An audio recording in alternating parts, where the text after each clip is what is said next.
20 years ago, on my 16th birthday, as part of an Irish delegation, I spoke in Strasbourg at the European Parliament.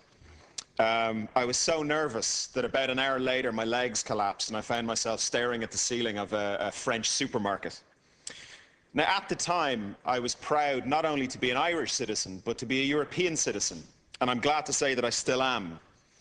And at the time, I had huge hope for the European project, and I still do. We've seen 65 years or more of relative peace in Europe, and particularly in Western Europe. We've seen a fantastic advancement of human rights across Europe and into Ireland in a lot of cases from Europe.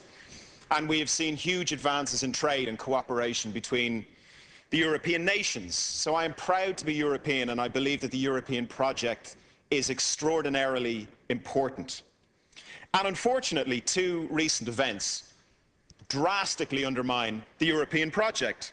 The first of these is the reprehensible response of Europe to Ireland's banking situation. As has been referenced time and again, the decision to force Irish citizens to pay the debts of private sector investors is economic lunacy, and much more importantly, is entirely grossly immoral. Deputy Boyd Barrett is entirely right. There is a strong link between our being forced to pay private sector debts and the fact that Irish people will die. There will be less operations, there will be longer transit times to A&E, and as a result, Irish people are going to die. This is not theory, it's not highfalutin macroeconomics. That's what's going to happen, and that is what our so-called partners in Europe are forcing us to do to protect their financial institutions and to protect their very wealthy friends. And it is outrageous.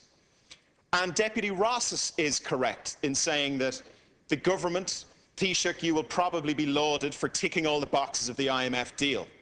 As the Argentinian economy and society collapsed under the weight of IMF austerity measures some years ago, they were held up as the poster child of the IMF doing all of the right things. The only time they began to recover was when they told international financial institutions and the IMF to get stuffed, and finally took hold of their own destiny. The second issue is the corporation tax. We had an extraordinary situation where President Sarkozy flew into Dublin and in the French embassy gave his word that if the Irish people voted again on Lisbon and passed it, that under no circumstances would Ireland's corporation tax ever be put up onto the table. Not only is it on the table, but they are essentially saying we will continue to profiteer grossly from your actions bailing out our banks unless you put your corporation tax up for sale. I would suggest that President Sarkozy explicitly lied to the Irish people and is acting in a deeply dishonourable manner, which should make us very, very nervous of what seems to be the current government plan, which has survived to 2013, and if we need more money, which it is looking very likely we will, hope that our European partners will help us out and that there will be some multilateral burden sharing. The people who we are entrusting that to have lied to us, and they are using our current weakness as a result of helping their economy to behave in a deeply dishonourable manner. I would have two messages for the Taoiseach and for the government before this meeting, and I welcome the opportunity to talk before the meeting. The first is that we are in the middle of a hostile negotiation. This is not a friendly thing. This is not a multilateral thing, and I appreciate that there are many complex pieces to it in international relations and coalition building. But this is a hostile negotiation. The ECB and Jean-Claude Trichet are holding a gun to Ireland's head, and they have said explicitly, if you refuse to pay back our friends in the private sector, we will pull the money from your banks. We will destroy your economy. These are the people we are meant to be trusting and working with. I strongly welcome Minister Noonan's announcement that the Anglo and Irish nationwide bondholders will be burned, and would urge the Minister and the Taoiseach and the Government to extend the same principle to the other banks.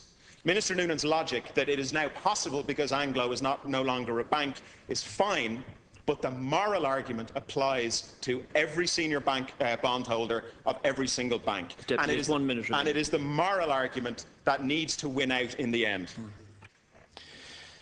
The second opportunity I would like to suggest to the government is this, is that there is an opportunity to change the conversation in Europe. From all of my interaction with European economists, journalists, citizens, they're all saying the same thing. We, Europe, are bailing you out. You have acted irresponsibly, we're helping you, and you're kind of acting like spoiled children.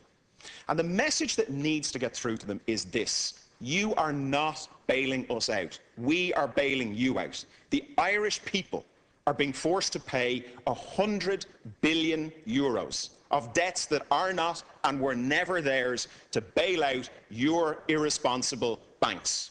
And I have to say, Taoiseach, that every single European person I've spoken to and explained that has said, you know what, I haven't thought about it like that before, you're right.